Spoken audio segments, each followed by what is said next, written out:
네, 안녕하세요. 자, 이번에는 0801 2가 안민가 보도록 하겠습니다. 이 작품은 대부분의 향가와는 다르게 유교적 교훈을 노래한 작품으로 치고 우리 정치 이렇게 얘기하죠. 그래서 이 나라를 다스린다. 이 나라를 다스리는 것의 이념에 대해서 주제를 하고 있습니다. 나라를 어떻게 다스릴 것인가? 어떻게 다스리는 것이 적절한 것인가? 이런 이야기를 하고 있습니다. 자, 갈래는 향가 19채. 자, 성격 유교적 교훈적 주제 나라를 다스리는 왕도. 자, 그럼 여기에서 우리 향가 19채라고 나왔는데 그곳을 간단하게 우리 흐름을 필기를 해놓고 갈까요? 자, 쌤이 지금 이 펜이 없는 이슈로 손가락으로 적고 있는데요. 조금 잘 안, 네, 조금 글자가 좀 엉성할 수도 있습니다. 근데 같이 볼게요. 자, 우리 고대가요. 맨 처음 있고 이거는 삼국 형성 이전 시기에 지어졌습니다. 그래서 우리 그 전에 황조가 1강에서 배웠었죠. 황조가 그 전에 이 구지가 있었죠. 구지가 그 다음에 황조가 그 다음에 공무도화가 이렇게 있었고 이 고대 가요는 이 배경설화가 이것이 종료했었습니다. 배경설화가 함께 제시된다라는 특징이 있었고요. 자, 그 다음 시대로 넘어가면은 이제 오늘 우리가 보게 될 향가가 나오게 됩니다. 자, 향가. 이 향가는 어느 시대 때? 신라 시대 때 지어지게 됩니다. 그래서 지금 우리가 여기는 19채라고 나와 있는데요. 이게 4구체에서 8구체에서 이제 완성형으로 19채 이렇게 만들어지게 되었습니다. 이거 그림도 하나 그려놓을게요. 19채라는 게 어려운 게 아니라 10줄짜리라는 겁니다. 4줄, 4줄, 2줄. 묶어볼까요? 4줄, 4줄, 2줄. 여기도 묶어볼까요? 4줄, 4줄, 2줄. 이렇게 생긴 거. 이것을 향가 19채라고 합니다. 숫자도. 그리고 여기 맨 밑에 2줄짜리 있죠? 얘네는 이 4줄짜리랑 다르게 2줄로 조금 떨어져 있는 느낌. 그래서 얘네를 낙구라고 하고요.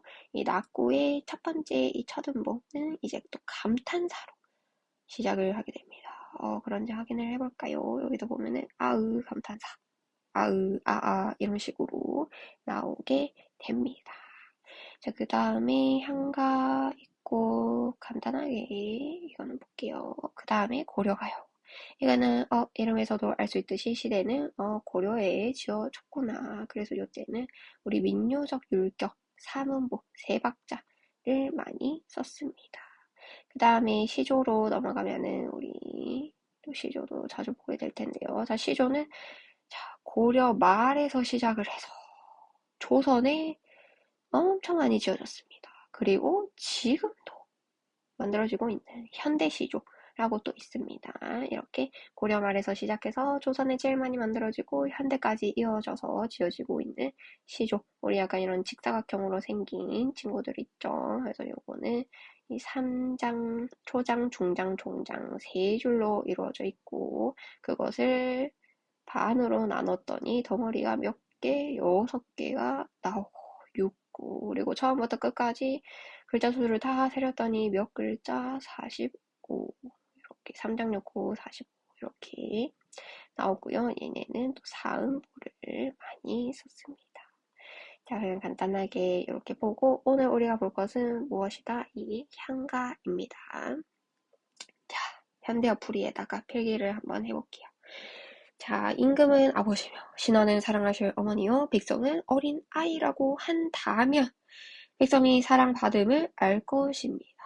여기 일단 첫 번째 제일 눈에 띄는 거 보면은 임금은 아버지다, 신하는 어머니다, 백성은 어린애다. A는 B다를 우리 비유법 중에서 은유법이라고 했죠. 그래서 여기에서는 신기하게 임금, 백성, 신하를 가족 관계에다가 비유를 하고 있습니다. 그래서 이렇게 만약에 이렇게 세팅을 해 놓는다면 가정을 하고 있죠. 그럼 어떻게 될 거래요? 백성이 나 사랑받고 있구나. 우리 어머니, 아버지, 임금님, 신하한테 사랑받고 있구나 라고 알게 될 것입니다. 그래서 임금과 신하의 책무, 이 임금과 신하가 해야 될 것은 무엇이냐? 백성을 마치 어린아이라고 생각을 하고 보살피는 것이다. 라고 그 주제의식이 드러나는 거고요. 자, 꾸물거리며 살아가는 백성들, 자, 어린아이들처럼 꾸물꾸물거리면서 힘들게 살아가는 백성들, 이들을 먹여서 누가 이 임금과 신하가 먹이고 막 다스리고 사랑을 해주고 어린아이처럼 챙겨주고 이렇게 하면 이제 여기는 백성이 이렇게 얘기를 하는 겁니다. 아, 내가 이 땅을 버리고 어디로 갈 것인가? 이 신가 여기도 서리법이죠. 진짜 궁금해서 묻는 게 아니라 나는 이 땅을 버리고 딴 데로 갈 데가 없다. 이만큼 잘해주는 데가 없다. 이 땅이 제일 좋다. 라는 것을 강조하기 위해서 서리법 쓰여지고 있는 거고요. 그래서 이 백성들이 스스로 이렇게까지 말할 정도로 이렇게 잘 다스린다면 그러면 어떻게 될 거래요? 나란히 잘 다스려질 것을 이 임금님이 그냥 딱 봐도 아실 겁니다. 그래서 이 나라의 유지를 위해서 백성을 어떻게 통치를 해야 하는가 방법을 얘기를 해주고요. 그래서 이제 네 줄 네 줄 끝났죠. 이제 마지막 낙구 들어갑니다. 자, 낙구 처음에 이 감탄사 시작이 되죠. 이 깨달음을 표현합니다. 임금답게, 신하답게, 백성답게 이 모두가 각자의 본분에 충실하게 한다면 또 가정하네요. 어떻게 될 것이다. 나란히 태평하게 될 것이다. 그래서 임금은 임금답게, 아버지는 아버지답게, 어머니는 어머니답게, 백성은 백성답게, 애기가 애기답게 그렇게 잘 사랑받고 사랑을 주고 한다면은 우리나라가 결국에는 잘 다스려지는 그런 태평하게 될 것이다. 이 나라의 태평을 염원하는 그리고 여기 치국 안민 여기도 우리 제목이 안민가였죠. 우리 편안하다. 그리고 민은 이제 백성 백자, 백성 민자. 그래서 백성을 편안하게 하는 노래. 이 백성을 편안하게 다스려야 된다. 라는 내용을 전해 주었습니다. 자, 그럼 이것도 잠깐 멈춰놓고 뒤에 객관식 문제를 한번 보러 와볼게요. 네, 다 풀었다고 생각을 하고 한번 봅시다. 자, 1번에 적절하지 않은 거. 자, 강하고 단정적인 어조를 사용해서 독자를 설득하고 있다. 강하고 단정적이라기보다는 그냥 교훈을, 네, 여기는 교훈을 주는. 이렇게 한다면 저렇게 할 거예요. 이렇게 알려주는, 교훈을 주는 부분입니다. 그래서 1번에는 2번이 틀리게 되고요. 그리고 글쓴이가 제기하고 있는 문제의식이라고 하면은 이 주제와 가장 맞닿아 있는 그거죠. 그래서 나라를 올바르게 다스리는 방법, 그 왕도란 무엇인가? 바로 이 아버지와 어머니처럼 백성을 잘 먹여 다스리는 것이다. 이렇게 되었습니다. 그래서 2번의 답은 1번이 되겠고요. 그리고 3번. 그래서 궁극적으로 말하고자 하는 바. 아까 있었죠. 임금답게, 신하답게, 백성답게 한다면 각자 이 맡은 바 본분에 충실한다면 직분에 걸맞은 책임을 충실히 이행한다면 나라가 태평할 것이다. 그래서 단번의 답은 5번이 되겠습니다. 자, 그 다음에 4번 보도록 할게요. 자, 제비 한 마리 처음 날아와 치지배배 그 소리 그치지 않네. 자, 여기서 제비가 우리 백성을 얘기합니다. 말하는 뜻을 분명히 알 수 없지만 집이 없는 서러움을 지지배배 이야기를 하는 것 같아요. 그래서 집이 왜 없어? 저기 느릅나무, 해나무 묵어서 여기 구멍이 많은데 우리 나무 구멍에 이 새들이 들어와서 살죠. 많은데 거기 어찌하여 그곳에 깃들면 되지 않니? 라고 했더니 제비가 다시 지지배배 지지고 이 사람에게 말하는 듯이 느릅나무 구멍은 황새가 줘. 해나무 구멍은 뱀이 와서 뒤진다고 라고 이야기를 합니다. 네, 황새, 뱀 이런 건 약간 우리 탕간오리 백성들을 못 살게 구는 그런 부정부패한 이런 신하들, 관리들 그런 사람들을 이제 비판을 하는 그런 시입니다. 그러면은 요거에 대해서 이 화자가 어떻게 반응을 할까? 자, 4번으로.